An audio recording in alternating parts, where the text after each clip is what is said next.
it's Ashley at Bookish Realm, and I am here to do the mid-year book freak out tag. So this is one that goes around the booktube community. This happens almost every year. This is the first year that I've actually participated in it. Don't know why I've never done it, but I thought, you know what, why not just do it this year? So we're gonna go ahead and get started. I don't know who the exact original creators of this video were, but I will make sure that I hunt for that information. And I'll make sure that I include their channels if they, I think they're still in BookTube. I will make sure that I include their channels down below in the description box. So I'm going to do this a little different. I know that everybody jumps in and they answer the questions, but what I am going to do is actually start off with some stats. So for all of my individuals out there that are like statistics freaks who love looking at these numbers. I actually hate the numbers, but it's interesting to look at it as far as like my end goals or whatever the case may be. So let's go ahead and jump in so I can give you some numbers. All right, so far in 2020, I have read 133 books, and these stats are going to be based on numbers up until as of today that I'm sitting down filming. It is every book that I have read up until now. I'm pretty sure that this is not going to include all of June. I'm pretty sure. I know that this is not going to include everything that I'm going to have read in June by the time I do my final June wrap up, but it will be the last book that I have read up until the day that I'm filming this video. I have read a total of 23,624 pages, which is slightly low for me because some of the books that I've been reading this year have been on the smaller side. I've been reading a lot of romance novellas. There are a lot of single issue comics in there. So 23,000 pages is a good amount, but I would want that to be higher by the end of the year. As far as genre breakdown goes, I read 11 books that were nonfiction, 3 that were thriller, 17 picture books, 3 historical fiction, 46 graphic novels, manga, and comics, 29 romance/contemporary, 2 mystery, 10 realistic fiction, 1 horror, 1 paranormal, 10 science fiction fantasy. For age breakdown, I read 19 that are considered children's books, 10 that are considered middle grade books, 28 YA books, and 76 adult books, which is a huge shift for me in my reading. As far as format is concerned, I read 40 physical books, 62 ebooks. I have been on this ebook game lately, and it is so not me. A year and a half ago, I would have been like, I don't do ebooks. I don't like to read ebooks, but having a child changes the game so much because when they get to a certain age, they love tearing up your physical books. So the ebook game has been phenomenal for me. And I've listened to 31 books on audio, which should be no surprise to anyone because once again, having a child changes the game, and audio has become a more efficient way for me to read. As far as my sources, 16 of them were owned by me, which is so low. 76 have been borrowed from the library, which is great that I'm using my library. I'm a librarian. 6 were review copies. 19 came from Kindle Unlimited. 15 came from Marvel Unlimited. And 1 came from Libro FM. So the Libro FM data is a little skewed because I just was able to start my partnership with Libro FM sometime around May, so that's why that number is so low, but I expect by the time that we get to the end of the year that number will go up. Now for the other stats that I keep track of. So remember with these statistics, it's just the stuff that I want to keep up on my own because I want to make sure that I'm reading as diversely as possible. 13 of the books had LGBTQIA plus representation. 7 of the books were translated. 51 of the books are own voices or diverse. 2 of the books were over 500 pages. I want to do so much better about reading my tomes. I need to do so much better about that, but only 2 so far in 6 months have I read that have been over 500 pages, and it bugs me because a lot of the books that I'm reading are like 450 to 499, and they just won't cross over into that 500 category, but we're gonna do better about this. 11 of them were rereads, and 38 of them were written by Black authors. All right, y'all, so now that I have talked a little bit about the stats behind what I've been doing these past 6 months, we can go ahead and jump into the questions. So the first question is best book that you've read so far in 2020. And of course, I couldn't be simple and just choose one. I ended up choosing 2 books for this question, and the first one is Grown by Tiffany D. Jackson. I'm not going to talk a lot about this one because of the fact that I've done a full non-spoiler review on it. It is a phenomenal book. It does not come out until September of this year, but I highly recommend everybody pre-ordering it. It packs a punch. It is not a, I know when I put that title, it's like it's a novelization of the R. Kelly cases. It's not directly about R. Kelly, but it has that feel that it deals a lot with a male character that's in the music industry that is taking advantage of young girls who are also interested in being a part of the music industry. But I talk about that a lot in my review, so I'll make sure that I link that up in the card symbol. 5 stars, y'all. Such a good book. The second favorite that I have of 2020 is going to be given to Anger is a Gift. Oh my gosh, y'all. I don't want to gush about it because I don't want to talk about it too much to take away from my final June wrap up, but this is one that I was not expecting to love as much as I did.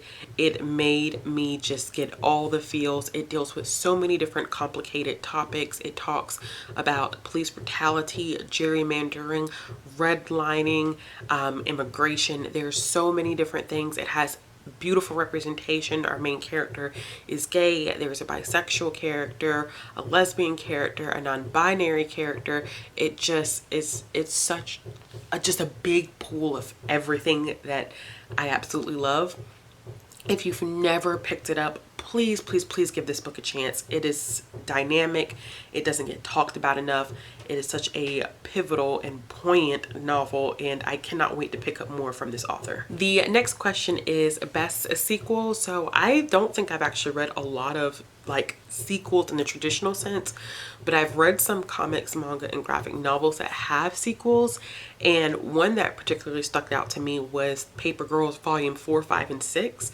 This is a science fiction comic book series by Brian K. Vaughan that talks about these 4 girls that are literally paper girls in the 1980s, and it deals a lot with time travel and friendships and identity and this kind of back and forth battle between elders and young individuals. It's truly dynamic. The artwork is amazing.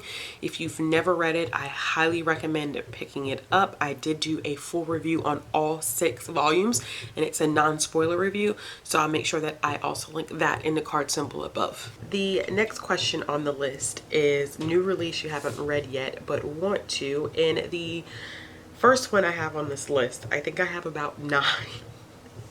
And there's probably more, but I'm just going to stop at 9. So the first one that I have on this list is Felix Ever After by Kaysen Callender. I have read my first Kaysen Callender book in May, which is King and the Dragonflies. So I was so excited when I was gifted this. Felix Ever After is a novel about Felix Love, who ironically has never been in love and is a transgender man, but also identifies as Black and has this whole concept of trying to fit between separate marginalized groups, but then something unfortunate happens and there are threats of individuals attempting to out Felix and use his dead name and expose pictures of him before he transitioned, and this actually ends up turning into a love triangle type of situation when he attempts to figure out who's behind all of this. I am absolutely, I'm so excited to read this one. I've heard nothing but great reviews and great insight to this book, and I know that I'm going to absolutely love it, and I plan on making my way through Kaysen Callender's backlist. The next one that I have on this list should be no surprise, and it's You Should See Me in a Crown by Leah Johnson. I actually just got this one on audiobook, and this book is about a character named Liz, and Liz has this entire plan determined how to figure out how she's going to get out of her town and what school she's going to go to and what she's going to major in and what she's going to become, and then her scholarship falls through, but then she remembers that her school has this program or this connection where whoever wins prom king and queen actually gets a scholarship. So she decides to possibly go forward and become homecoming queen to get this scholarship. Unfortunately, there's actually someone in her way, and it is the new student by the name of Mac. And if I'm guessing right, this is probably going to be an enemies to lovers romance. I am super excited to pick this up. I've heard that it is super cute, and most people that I know that have read it have really enjoyed it. The next one that I have here is A Song of Race and Ruins by Roseanne A. Brown, and this is a book about a young man by the name of Malik who is using this festival called the Solstacia, one of the two. I know I'm probably saying that wrong. And he's using this as an opportunity to take his sisters out of the area that they're currently living in. But when they head to the festival, one of the sisters is abducted by an evil spirit, and he's able to make this bargain to get his sister back if he brings these evil spirits the heart of a queen. And ironically, the princess of this city, her mother has been assassinated, and it is her wish to resurrect her mother. And in order to do this, she has to bring them the heart of a king. So she ends up using a competition to have somebody become betrothed to her, and then she'll take their heart. And these two, I'm sure, are going to intersect paths. I am super excited for this one. I think this cover is just absolutely gorgeous, and I've heard nothing but good things about this one too. The next one that I have is The Vanishing Half by Britt Bennett. This is kind of cheating because by the time that this video goes up, I will have already started reading this book and listening to it on audio. And The Vanishing Half is about two twin sisters who grow up together, and at 16 they decide that they want to leave their town, and they end up taking two very separate paths. And one ends up in a relationship. She has a daughter, she brings her daughter back to the town, and they live there. And then her twin sister ends up in a lifestyle of white passing, and her husband has no idea that she has any type of past or any type of history because she is white passing. And I think that this novel is going to be really good because it's going to look at that whole concept of colorism and white passing as it relates to the Black community and how it relates to the Black community here in the United States. So that I know is going to be pivotal. I had read Britt Bennett's freshman novel, her debut novel, The Mothers, a while ago, probably about 2 or 3 years ago now. So I'm super excited that I have now had the opportunity to get access to her second book on audiobook. The next book that I have on my list is a middle grade book, and it is Manana Land by Pam Ryan. And this is about a young boy by the name of Max who constantly hears these stories from his abuelo about what it's like to enter this portal or this different world where you can be transferred to Tomorrowland, meaning that you can learn some stuff about your future. And he wants to ask so many questions, just regular, just kid questions. And then there's this question about, will he ever be able to meet his mother, because his father never wants to talk about where his mother is or what happened. So I think that this one is going to cover some mystical things as well as some really hard-hitting things. And there seems to be a component too about immigration tied into there from what I got from the description, but I'll be listening to this one on audio as well, and it's not long, so hopefully I will get to this one sooner than later. The next one I have is a children's nonfiction book, and it is Brave Black First, and this is just a compilation of information about 50 plus Black women who have changed the United States. I think it is super important to lift up not only Black voices but also the voices of Black women who I feel like are in this intersection of two marginalized groups. So this is one that I had checked out a while ago when it first came out earlier this year, but when COVID happened and some other things happened, I ended up returning the book. So hopefully I can get access to the book again soon because it was one that I was really interested in reading. The next one that I have here is When Stars Are Scattered, and this is illustrated and drawn by Victoria Jamieson, and it was written by Omar Muhammad. And this is actually based on Omar's life and living in a refugee camp with his brother in Kenya, and it really talks about his experience in standing up for his brother and providing for his brother, as they're the only family that they have, and his brother is nonverbal. But he gets this opportunity to go to a school, and he knows that education would be a resource and an avenue for him to be able to provide for his brother. But then he's faced with this challenge of having to leave his brother all by himself every single day, considering that there's no one else to look after him. So I haven't really seen anyone talk about this. I haven't had the chance to really delve into any reviews, but I am so looking forward to this one. Victoria Jameson has done some really nice artwork and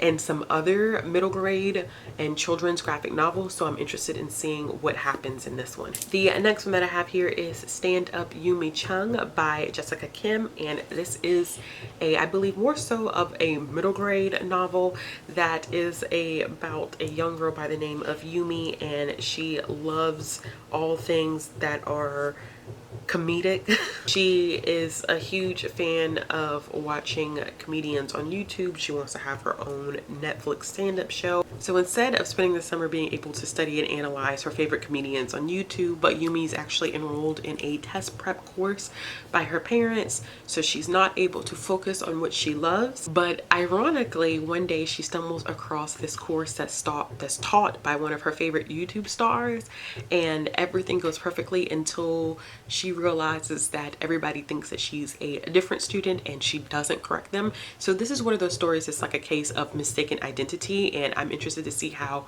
things go forward after they find out exactly who she is. The next one that I have is one that I included on my June TBR, but I did not get to it, and I have an arc of it, and it is already released now, and it's We Are Not From Here by Jessica Torres Sanchez.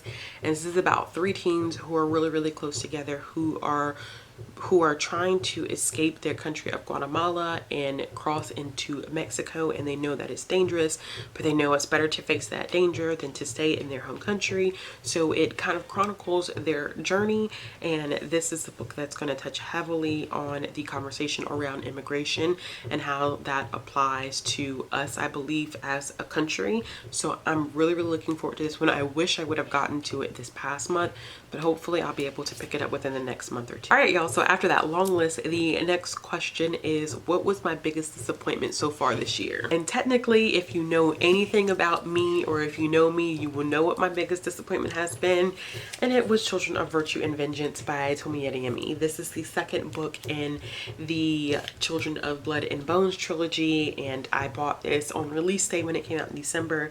I did a full vlog on my reread of Children of Blood and Bone and then my read of Children in Virtue and Vengeance, and I am sad to say that I only ended up giving this one 2 stars.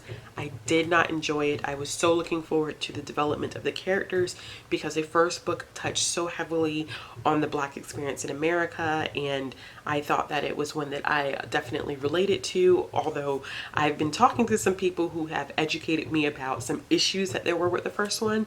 So I had some high hopes going into the second one, and I was just so disappointed. I was so disappointed by this, and it makes me so wary of even wanting to read the third one. But I'm not going to talk about it too much because I do have a whole vlog that talks about my experience in reading this book. It is a spoiler vlog, so if you haven't read this yet, I don't know if you would want to watch it, but I will link it in the card symbol above. That way you guys can check it out if you want to. So the next question is a book that surprised me, and for this one I'm going to go with The Dare by Harley LaRue.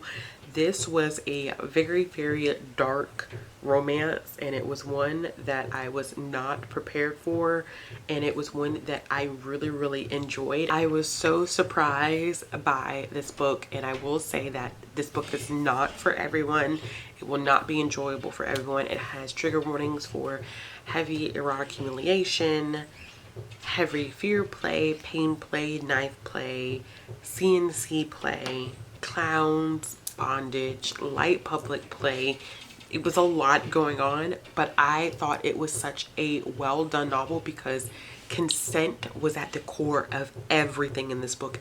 No matter how dark it seemed to get, the 2 characters in the book always had each other's consent. And I thought this was especially important with the man that was involved, who was very familiar with everything that was going on. He was very much about making sure he would stop whatever he was doing. He would make sure, like, are you okay? Is this comfortable for you? Am I going too far? If I am going too far, use this word or tell me, and everything will stop immediately. And that to me was just like perfect, because in any book like that, consent is the most important thing. And there was never a moment where there was a gray area of consent or I wasn't sure if she was okay with it. Like, there was always this clear black and white picture that the author put into play that made the reader understand that nothing is happening without anyone's consent. So I enjoyed it. It was dark. It was super dark, and it was the biggest surprise. I just picked it up randomly. I was like, I don't know if I'm gonna like this, but I did, and I enjoyed it. I enjoyed it so much. The next question is a new favorite author for 2020, and for that I would have to say Nicole Falls. I read one of her books last year, which was this short Christmas novella, and I was like, you know, this year I'm gonna read more of her stuff, and I did. I read a Valentine's Day novella. I read a St. Patrick's Day novella. I read a cooking novella from her. She writes novellas and not full-length novels, so she feels more comfortable writing novellas, and they're all so good, y'all. They're so great. Black indie romance author. I absolutely love her work. I think that she is going to go far with whatever she does. I hope she never stops writing, and my plan is to eventually work my way through her backlist as well, because she has so much material out there, and everything that I put my hands on so far I have given at least 3.5 to 4 stars. The next question is newest fictional crush, and I never have a fictional crush, y'all. I don't know why, but I never have a fictional crush. But this year I had one, and it is Will from Salt and Stilettos. This was a phenomenal book. I think that Will was just the epitome of a man that is caring and was willing to sacrifice so much and was willing to be patient and understanding. And it basically, the book Salt and Stilettos focuses on a romance between a character by the name of Brett and a character by the name of Will. Will is American Samoa, and he comes to Miami to further his opportunities of becoming a chef. He opens up in this business with Brett's close friend from her hometown in Louisiana, and Will is just all over the place, but Brett steps in to help him, and Brett has a lot of issues of her own, but Will is so gentle and patient and kind, even to the point where I was like, Will, just leave her alone because she doesn't deserve you. And he just stayed and stuck with it and just was so empathetic to every experience that she had been through, and he wouldn't let that define how he viewed her. And it was just, he was just an amazing man. The next question is new favorite character, and I would have to say Courtland from Training My Heart to Love You by Monica Walters. I have not read, and this is so crazy, but I have not, it's not crazy when I really think about it. I have not read a lot of books with plus size main characters because I'm always so fearful of how the author is going to portray the plus size character, especially since I'm plus size myself, and it is frustrating to always have to deal with a plus size character that's not secure in their body, and they have to go through this process of learning to become it gets tiring to read that narrative or to see that narrative because I haven't read a lot. But this was the first time that I picked one up, and the character was plus size, but that wasn't the focus of her character journey. She was confident in herself. She was beautiful. There was discussions about like weight loss and stuff, but it was her making the decision to eat and exercise and to become healthy, not because, oh my gosh, she had this fascination with I need to lose weight because I need to be skinny. It was just, I want to be healthy. And that to me was just, I just loved her confidence and how she viewed herself as beautiful, even when her own mother was so problematic and so rude and so mean to her about her body weight and how she looked. She kept her focus and was like, I'm not going to let you deter me. Even as being my mother, I'm not going to let you deter me. I am going to continue to love myself, appreciate myself. And I just love that about her. It was such a good novel, and I'm so glad that it was my first read for the year because it kicked my year off to a good start. The next question is book that made you cry, and of course I'm going to use Anger is a Gift. Oh my gosh, y'all, when I cry when it comes to books, I drop a tear, like drop a solo tear like a champ. But this one, I was listening to it in the car on the way going to go pick up my daughter, and I ugly cried. Okay, like boo-hoo, like oh my gosh, I can't believe this is happening, because I didn't see it coming. It wasn't anything that I could have anticipated. It wasn't anything that the author even really alluded to, because what I thought was going to happen didn't happen, and then this crazy thing happened, and then it just like shattered my heart, and I just started bawling like a baby. So that rarely ever happens, so that speaks to the intensity and the greatness of this book. Okay, so a book that made me happy, and I'm kind of cheating with this one, but then not really, but I kind of feel like I'm cheating, and that's going to be Nana Volume 5 by Ayazawa. Nana as a whole just makes me smile. When I first started reading Nana, I was going through a very, very dark period in my life, and I just had then gotten to the opportunity of reading manga. And when I found out that Nana, because Nana, the anime, used to be on Hulu at one time, and I was watching the anime on Hulu, and I found out that it was an actual manga series, and I started reading the manga, and it just made my heart just feel so much better. It made me smile to look at the relationship between these two women and see how they just constantly had each other's backs, how much they loved each other, how much they appreciate each other, and just seeing that positive dynamic between the two of them made me so happy. So anytime that I read Nana, it makes me happy and it makes me smile. So as I always say, if you've never read Nana, make sure you pick it up. The next question is most beautiful book that you've purchased. So I don't purchase a lot of special edition books. That's just not me. I don't necessarily have the money to do that. I am a single mom, so I always keep that in mind. A lot of the book buying that I do is books that are like highly anticipated releases, or books that I'm really trying to support the author, or there's backlist books, so books that I've been waiting on that are older titles and I can get for really, really reduced prices. But two books that I think that I've gotten recently, one was gifted, one that I bought, that both have beautiful covers, is The Song of Race and Ruins and Felix Ever After. I really, really love the Felix Ever After cover. I think it's absolutely beautiful. So if I did have to choose, I would go with these two. And the last question on this list is, what books do you need to read before the end of the year, or by the end of the year?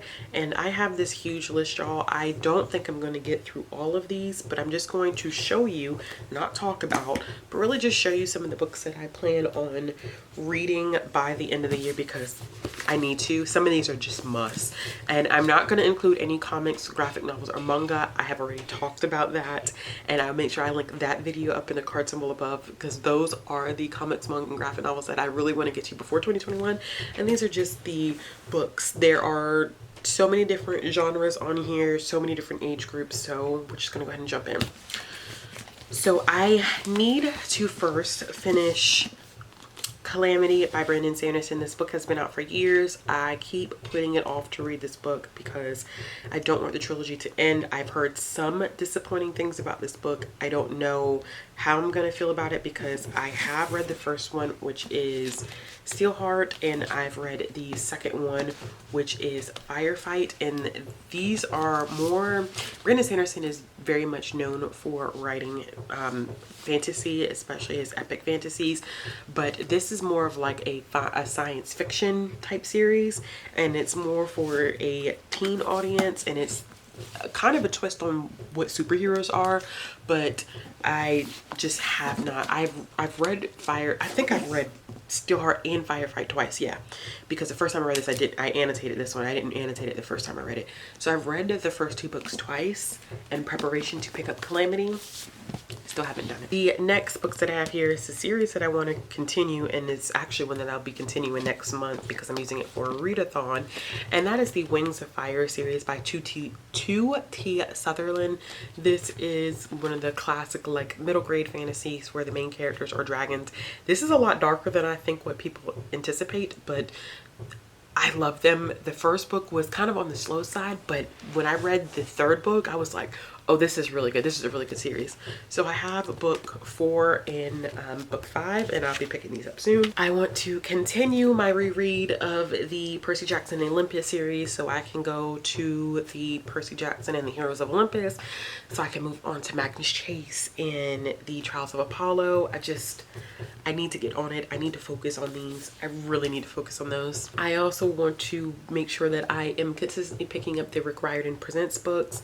I was supposed to read Aru Shah, the whole trilogy, this month. I didn't get to it, so I'm gonna have to shift it to July. And I have the second Sal and Gabby book coming, as well as Dragon Pearl. So I'm filling up my bookshelves of these Rick Riordan Presents books, but I have not read them yet, so I need to do so. I also want to read Oh My Gods by Alexander Shepard. This is one that I don't see really anybody talk about. I think this was a UK release. I don't think it was published here in the States. And it is a different take on the gods and goddesses from a Black perspective. The next one that I have is Midnight Without a Moon by Linda Williams Jackson. I actually have the second book in my room in my bookshelf, and this is about a journey of a little girl that moves from Mississippi to Chicago, and this takes place in the 50s, so it's a middle grade historical fiction. I also want to get to The Stars Beneath Our Feet, which I feel like this one's gonna break my heart, but I'm ready to read this one. I also want to read Stella by Starlight by Sharon Draper. This is her middle grade novel about a girl that lives in North Carolina and grows up in a segregated part of North Carolina. I want to do a reread of the Reluctant Royals series because I've read A Princess in Theory and Duke by Default by Alyssa Cole, but I haven't read the third one, and I know she's coming out with her spinoff series, so it would be nice if I could reread the series and the novella so I can make sure that I'm on track to pick up the next one. I also want to start reading Beverly Jenkins' historical romances. I've owned this copy of Destiny's Embrace for the longest time, and I still have not picked it up. I have read from Beverly Jenkins before, but I have never read her historical romance books, so I also want to pick up Elle Penelope's Song of Blood and Stone, which is the Earth Singer Chronicles Book 1. This is an adult fantasy by a Black author that I just purchased. The fourth book is coming out this year, I believe. I don't know much about the series, but I've heard that this is good. I've heard about this from several different people, and it comes highly recommended, so I just want to dive into it. I also want to continue my read of The Count of Monte Cristo by Alexandre Dumas, and as you can see, I had already started reading it, but I was reading this around the time, I think right after I gave birth to baby girl, so I was never able to finish it, and I was doing so much annotating in this book. I was really digging it, and I was enjoying it, but I need to pace myself, and I was doing this as a buddy read. So if anybody wants to buddy read this book, please let me know, because I think that's the only way that I'm going to be able to read it is to buddy read it, and maybe we can buddy read it for the rest of the year so we can divide the novel up over the course of the next 6 months and read it together. Let me know, y'all. Please. And then I have some nonfiction books that I want to continue to read about race, and the first one that I have is So You Want to Talk About Race by Ijeoma Olu. I'm probably saying that wrong. I want to get to The Warmth of Other Suns by Isabel Wilkerson. This is a book about the Great Migration, and I've heard that this reads very easily like fiction. I want to read Lies My Teacher Told Me, Everything Your American History Textbook Got Wrong by James W. Lowen. And this, I think, is going to teach me, even as a history major, I think this is going to teach me a lot. And then White Awake by Daniel Hill, an honest look at what it means to be white, and I think this is from his perspective, and this is also has some religious perspective in it, so this one is one that I'm interested in really analyzing and studying. All right, y'all, so that is it. That is my that is my mid-year book freak out tag. I think I said that right. Who knows if I said that right. I would love to see y'all's tag. So if you've actually done this tag, comment it in the, or drop a link to wherever you've done it in the comment box below. If you haven't done it, answer the questions in the comments. I would like to see, and I'll make sure I include the questions in the description box. As always, if you like this video, give it a thumbs up. If you want to see more content from me, click the subscribe button, hit the bell for notification. Remember, I upload every Monday, Wednesday, Friday, with the occasional video every Saturday or Sunday or something like that. All right, y'all, that's it, and I'll be back with another video soon.